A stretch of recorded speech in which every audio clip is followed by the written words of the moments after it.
Lori, I'm driving, so please disregard the background noise. I'm going to try to talk loud so you can hear me.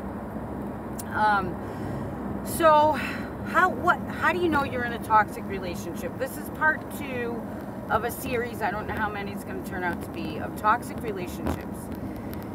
So one thing you can think of is, are you drained? When you're in a relationship, regardless of what it is, whether it's, your spouse, your girlfriend, boyfriend, your, best friend, whatever, it should bring something to the table. So there's you, there's the other person, and there's the relationship. So there's 3 entities, and the relationship itself should build you up. Now that doesn't mean there's never going to be times that you're frustrated or that you're angry or whatever, or sad.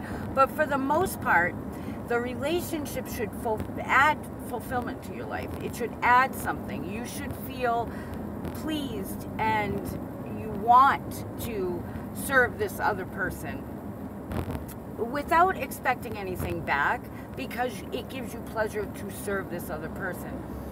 The other person, just by being in your life, you feel like you're a better person because of that. That's a healthy relationship, okay?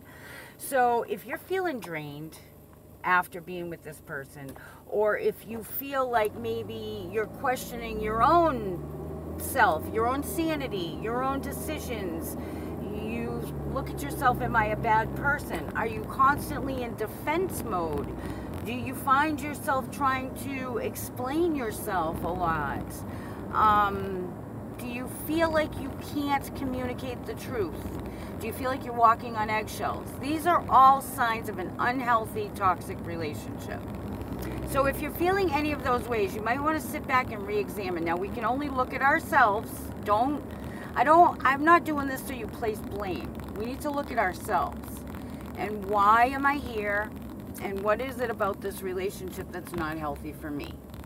I'll be right back and we'll talk about it. So, like I said, if you're feeling any of those things, you're in a toxic relationship, and you need to step back and say, okay, look at yourself. Why am I in this relationship? What about me is attracted to this person? And you know what? Maybe you're attracted, maybe you were initially attracted by looks. Maybe you've been together for a very long time. Maybe it's not even a love relationship. Maybe it's your boss, whatever. But especially in love relationships or good friendships, what is it within me that drew me to this person? What is it within me that allows me to allow this person to cross those boundaries? Or what is it about me that lets me go without boundaries? Try not to put, you do this, you do this, you do this. All we can do is look within, because you can't change another person, ever. No matter how much you love them, you can't love them to change. No matter how much you cry to them and tell them, you cannot make them change. The only person you can change is yourself. And the only time there's any real change, honestly, is with God. But that's a whole other subject.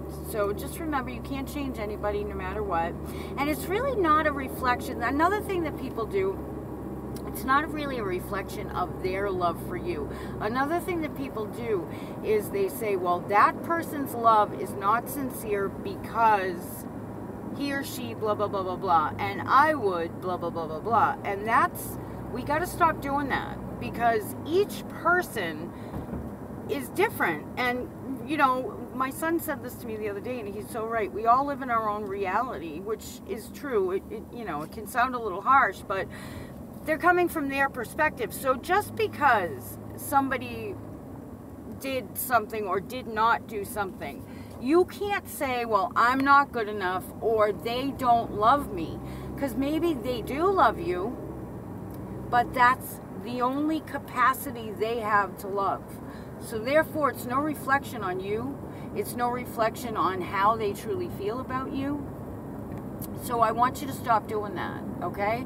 You can say, rather, this person, okay, he or she may love me. If they say they do, take their word for it.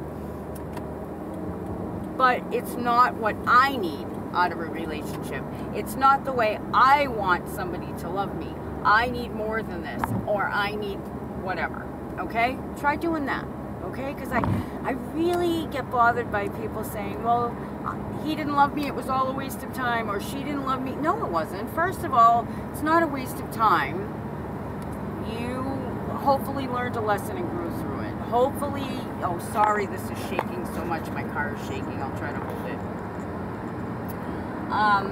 Okay, so those are things that for you to look at. But what are some of the things this person might do? Well, let's see. Do they talk so much that they're not listening to you? Do they talk so much or wait till their next turn to talk that they're not really listening? Is it basically all about them? Are they always talking?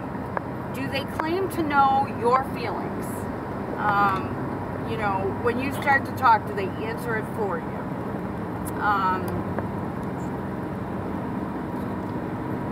Let's see. Do they not allow you to communicate? Is communication really difficult because they either get super, super angry, super, super sad, try to tell you how you feel. You know, I remember doing couples therapy with this one couple, and the man had clammed up over the years. He just learned to just clam up over the years. And we were finally making progress, and he felt open enough within the, you know, the boundaries of therapy to speak up and start, after much encouragement from myself and from her, from his spouse, to speak up and share his feelings. But every single time he did, she would say, okay, fine then, it's all my fault. All right, fine, well, how could you feel that way if blah, blah, blah, blah, blah. And she would totally disregard his feelings. She would not, you know what, feelings are feelings.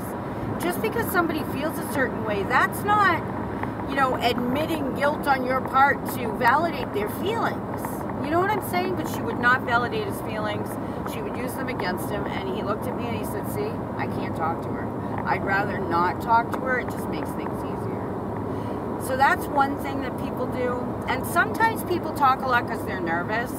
Sometimes people talk a lot because they don't want to hear. They're afraid to hear what you have to say. Sometimes they talk a lot because they're trying to cover up their own insecurities. And sometimes people just talk a lot. Okay? Another thing that a toxic person will do is talk about other people. You know, they say small minds talk about people. Gossiping, talking about people, being judgmental, being jealous, being catty. Well, you can bet your butt they're going to be talking about you too. So don't engage with that. Don't engage. It's a lower vibration. It brings up toxicity. And it will ultimately eat away your relationship. So don't buy into that. So that's 2. Okay, another one. They're never wrong. Well, you know, nobody really likes to say they're wrong. I mean, how many really feel good about saying, seriously, I was wrong, right? It's not a good feeling. And usually, you know, especially if you're really adamant about a point, or if you find out that you did something that led to something, it's hard to admit to yourself that you're wrong, and it's even harder to admit to somebody else that you're wrong. But toxic people never admit they're wrong. Or even if they do, they'll blame it on you. They'll be like, I was wrong, but if not for blah, blah, blah, or somebody else, you know, they'll blame it on you or somebody else. Very rarely will they say they're sorry, and genuinely, if they do say they're sorry, they either say something like, I'm sorry that bothered you, I'm sorry I hurt you, or they don't say it at all, or, you know, they're like, I'm sorry, and it's not genuine. They're only saying it because they know that they really have to. If somebody can't admit to fault, you know, if you point something out to somebody that you love in a kind way, Not a judgmental, rotten way, because everybody's going to be defensive if you're being rotten to them. But in a genuine way, you point something out to them, and they can honestly look at themselves and say, you know, you might be right, or, yeah, I guess I am like that, and I think it's because of this. I never realized it. Thank you for telling me. You know, whatever. That's healthy. Still doesn't feel good, but it's healthy. If somebody can't admit to fault or can't admit that they may be wrong, that's a toxic person. Some, not all, drama follows them. They seem to feed off drama. They say they hate it. Everybody that feeds off drama says they hate it. But, you know, and some people, drama truly follows them, and it's not because they're toxic. It's just the way it is. But some people feed off it, and you'll know the difference. You will know the difference. Some people create drama. It's like they need to have it, you know. And then there's the flip side of that. There's some people who... It's not that they don't want drama. They don't want anything. They don't want anybody, you know, they try to separate you from the people that genuinely care about you. They will, and they do it in a way that is very deceptive. You know, it's usually slow, or they'll pick a fight with somebody that you love, or, you know, especially if that person can see who they really are. If they try to eliminate people from your life like that, that's a sign that they're a toxic person. Or they force relationships. They force you into relationships with other people. They force themselves into relationships with other people. That's not, I mean, it's nice if, say, your spouse gets along with your family. But if they're forcing a relationship, if they're doing, you know, a fake person is a toxic person, we'll put it that way. Oh, number 6 is a big one. And this goes along kind of with, and I hope that doesn't bother you, that sound. I'm dying of heat here in the car. I'll shut it off in a second if that bothers you. I don't know if you can still hear me or not, but their experiences in their life are the standard to which they judge everything. Now, we all tend to do that because we can't really come from another place. We can only come from our own experience. However, a toxic person will always refer back to the person they know, the stuff they've been through, and your stuff doesn't seem to matter. So their point of reference is always them. You know, their point of reference is always, I can think of a person offhand, but I don't want to use personal examples because that's just not fair. They don't stop to consider that other people in the world may have their own point of reference. For instance, if somebody grows up with a silver spoon in their mouth and they refuse to see how anybody could be in poverty, it's from their point of reference and everything else is wrong. Do you see what I'm saying? Or vice versa, you know. Toxic people often lie or exaggerate the truth. That's their own issues, their own soul wounds. But if somebody is lying, well, first of all, if they're lying about major things, you know that's a red flag. But some people lie just to lie. And those people are really toxic because they have to continue the lie. You know, so say it's a stupid lie. Yeah, I went to the concert. They didn't really go to the concert, but now they have to perpetuate the lie. So, oh, so-and-so was at the concert. Did you see blah, blah, blah? You know, and they have to continue to lie. Stupid, really stupid stuff. Another one, number 8. And you know what? A toxic person doesn't have to have all of these. They could have some of them. They could have a couple of them, and this is not an exhaustive list. There could be more things that I'm not mentioning. They lack tact. A lot of toxic people are really charming, but many toxic people lack tact. I tell it like it is. Or social graces. They're not really good in social settings because they're talking, or it's all about them. Everything's, you know, from their frame of reference. in a social setting that gets very uncomfortable for people. The sad part is they really don't know that. They might think that they're the life of the party. They might think that they're very funny. They might think they're very helpful. But it's almost embarrassing, you know. So it leads to another problem. I don't want to take them out, you know. I don't want to take them with me, whatever. They lack general common courtesy. They're not going to tell you, oh, I won't be home tonight, because they don't think about it, you know. Many times, number 9, many times they're controlling. Many times they are passively aggressively controlling. My former husband, I took a lot of classes and stuff back then. And, you know, I worked for him, and part of the time I had another part-time job. And then I did what I do now, too, a little bit. And then I took care of the kids. So I was busy all the time. And there were things, you know, these classes I wanted to take were for me. And say class started at 6:30. And I had to leave for 6 o'clock. So I'd feed the kids dinner, get myself all ready, tell him, you know, remind him during the day, whatever. He'd be like, yep, yep, yep. Well, I could always tell if he wasn't going to be on time if he didn't really want me to go. Because he wouldn't be, like, excited about it. And then he'd show up at 6:29, and I'd be like, I can't go. Oh, no, go now. Go. You can go. That's passive-aggressive, and that's a passive-aggressive control thing, because he's controlling that I don't go to that class. That's just one example.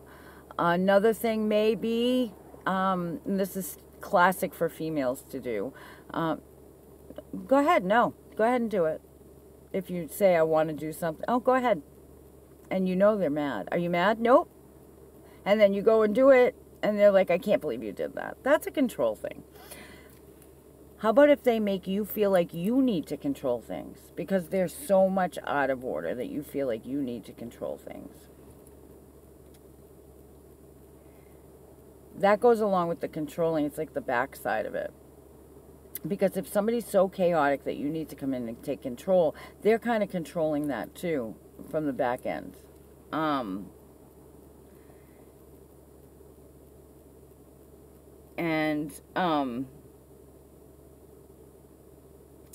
They can be non-supportive. Number 10 is they're not very supportive. Not in a genuine way. If you succeed, they're not happy for you unless they're a part of it, you know? If something happens and you need their support, they find a reason why it's uncomfortable for them to support you or why it doesn't work for them. They can be judgmental. They can be very inconsistent, so you don't know where you stand, so you find yourself walking on eggshells. Uninterested in what you have to do. You know, most times when you love somebody, even if there's something they like that you're not real big on, you tend to research it, kind of give it a chance, just in case, so you'll have something in common. Sometimes it's like, no, really not interested. And that's fine. You don't have to be interested in everything that your partner or your friend is interested in. But when you love somebody, you try, you know? And if they're completely uninterested, but yet they want you to be interested in what they're in, that's kind of toxic. So there's just a list of, like, I think I named like 12 or 13 things. And I tried to cover what happens with you. What you can do about it, like I said, step back, take a look at yourself. Why am I doing this? Take a few days off from that person, even if you're married. You don't have to go away, but kind of detach emotionally. Step back, deep breathe, try to raise your vibration. Get a notebook, try to write down what's going on with me. What about me don't I like right now? What about me do I like right now? Am I in a comfortable place? Is this where I really want to be? Because a lot of times we fall in love with the relationship itself, not so much the person. And we hang on to that for dear life. Or it's our ego. We're not willing to let go of the relationship, even if we know it's bad, because what if he's with someone else? Or what if she finds someone else? You know, that's your ego. That's about your ego. I can't make it work. That makes me a failure. That's your ego. I can't make it work. That means our family falls apart. That could be ego. It could be you're meant to stay together. You know, every relationship goes through hard times. So it's an individual thing. I really dislike when counselors or, you know, psychiatrists or social workers or whatever put everything, just a blanket answer to everything. We're all individuals. None of us are perfect. You know what? If a person seems toxic, think about this stuff. If you're educated ahead of time, you're going to prevent a lot of heartache. You may not jump right into the relationship. Know who you are and what you want before you get into a relationship, and you're less likely to draw toxic people. All right, guys, listen, I hope blessings find you wherever you go. I hope you have blessings and favor with men and favor with God. Go out and bless somebody today. It'll be a blessing to you.